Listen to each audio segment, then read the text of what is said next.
name is Mika Brand and I work as a managing director for Ferrometal. Ferrometal Oy is a Finnish company founded in 1976 and Ferrometal's headquarters and warehouses are located in Nurmijärvi, some 30 minutes distance from Helsinki, capital of Finland.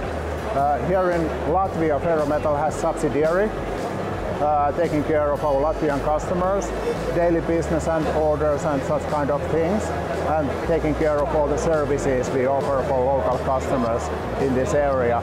We also operate in Estonia, where we also have subsidiary. Since 1989, Ferrometal Oy has been member of Würth Group, but we operate independently under our own brands and offering our own service concepts for industrial and construction customers. Ferrometal šī industrijā izstādē piedāvā Kanban RFID 2020 sistēmu, kas ir sistēma, lai nodrošinātu klientu ar loģistikas pakalpojumiem ražošanas procesa nodrošināšanai.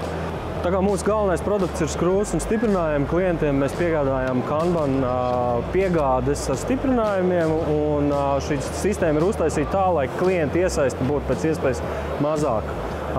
Principā viss, kas ir nepieciešams, ir šādas sistēmas uzstādīšana ražotnē, un tālāk jau attiecīgi norunājot sortimentu un saprotot patēriņu, mēs izveidojam visu tā, lai klienta ražotnē darbotos bez apstājas. Viss strādā vienkārši. Kanban RFID sistēma ir 2 kastīšu sistēma, kurā pirmā kastīte, primārā kastīte ir tā, no kuras darbinieks, montāžnieks vai kurš ņem skrūves.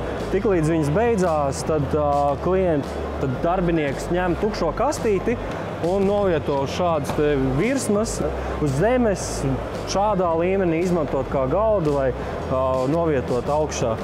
Tiklīdz tukšā kastīte ir uzlikt uz šī galda, tā sistēma automātiski nolasa informāciju no šīs uzlīmes, kurā ir mikroshēma iekšā, un attiecīgi sistēma nosūta pasūtījumu uz mūsu noliktavas programmu.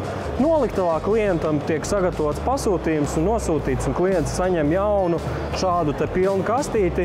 Mūsu cilvēks klienta ražotnē aiziet, ieliek nepieciešamajā vietā tur, kur ir izbeidzies, un tādā veidā ir nepārtraukts 2 kastīšu cikls. Nevienā brīdī klientam neapstājas ražošana.